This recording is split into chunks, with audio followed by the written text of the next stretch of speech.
جانتے ہو وہ ایسی کون سی اللہ کی مدد کی نشانیاں اور وہ پر اسرار راز ہیں جو تم پر غیب کے ان بند دروازوں کو کھول دے جو تمہاری تاریک زندگی کو روشن کرنے کا سبب بنے۔ تو سنو، وہ وسیع و عالم خدا واحد تم سے بے خبر نہیں، اور وہ اپنی مدد و نصرت کے تمام پر اسرار دروازے تم پر کھولے خود تمہاری منتظر ہے۔ قرآن کہتا ہے، اے نبی صلی اللہ تعالیٰ علیہ وسلم، ان سے کہو کہ تم نے کبھی غور کیا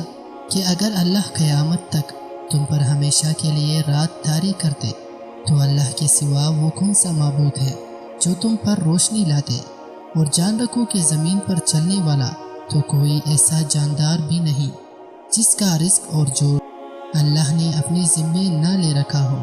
اور وہ اس کے مستقبل کے ٹھکانے کو بھی جانتا ہے اور عارضی ٹھکانے کو بھی، اور وہی تو ہے جو تمہارے نا امید ہو جانے کے بعد تم پر مینا برساتا اور اسی کے ذریعے تم پر اپنی رحمت و برکت پھیلا دیتا تاکہ پرکیف اور ٹھنڈی ہوائیں تمہارے دلوں کو مسرور کر سکے۔ اور اگر تم اللہ کی مدد چاہتے ہو نا تو تمہیں ان دو چیزوں کو سمجھنا ہوگا۔ یاد رکھو، جس طرح سورج کے ڈوبنے کے بعد یا شفق کی سرخی یعنی ہر روز دن کے بعد رات کی تاریکی اس بات کی اعلانیہ شہادت دے رہی ہے کہ جس کائنات میں تم رہتے ہو اس کے اندر کہیں بھی ٹھہراؤ نہیں ہے، ایک مسلسل تغیر اور درجہ با درجہ تبدیلی ہر طرف پائی جاتی ہے، تو جو خدائے مہربان اس مادی دنیا کو قائم کیے ہوئے ہے، وہی خدا جب چاہے تمہاری مدد کے پر اسرار اسباب بنا کر تمہاری زندگی کو حیران کن تغیرات سے خوبصورت بنا دے۔ قرآن کہتا ہے، وہی ہر چیز کا نگہبان ہے، وہ کون سا لشکر تمہارے پاس ہے جو رحمان کے مقابلے میں تمہاری مدد کر سکتا ہے؟ اور اگر تم ذرا غور کرو تو بظاہر تمہیں اپنی کامیابی کے آثار دور دور تک نظر نہ آ رہے ہو،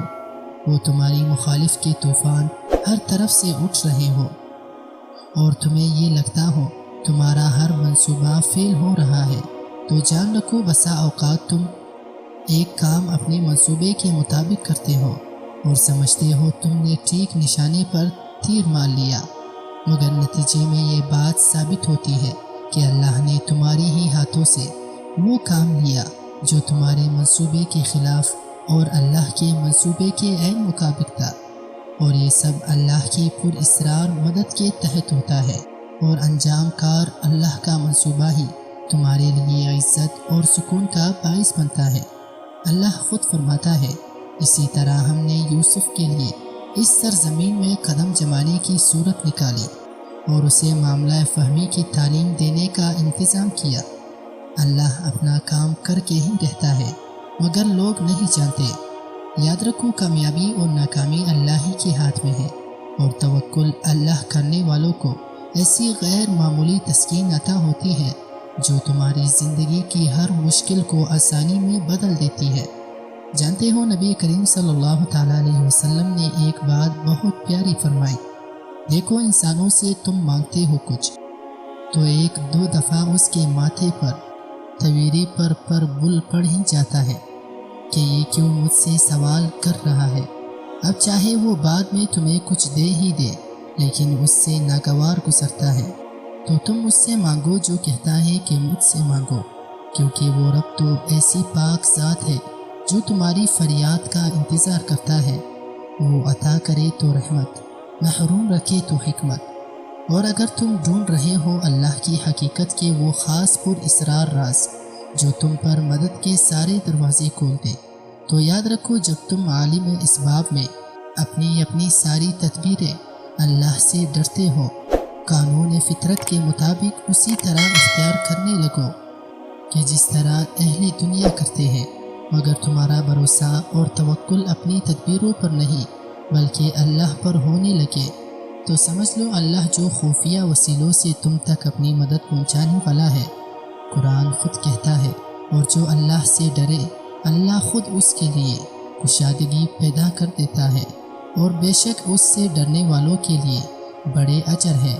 اور اگر تمہارا راستہ تاریک ہونے لگے تو اپنے یقین کو ہرگز الوداع نہ کرنا، ہو سکتا ہے تمہیں راستہ نظر آنے لگے سے مدد مانگی ہے تو بے فکر ہو جاؤ، وہ اسباب بھی بنائے گا اور راستے بھی دکھائے گا، اور جو معاملات تمہاری ڈھیر ساری سوچوں سے بگڑ گئے تھے نا،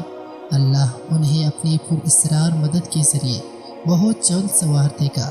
عنقریب وہ کن کہے گا اور چیزیں ہو جائے گی، گمان سے آگے اور بیان سے باہر، جو تمہاری زندگی کو خوشیوں کے حسین رنگوں سے بھر دیں گے۔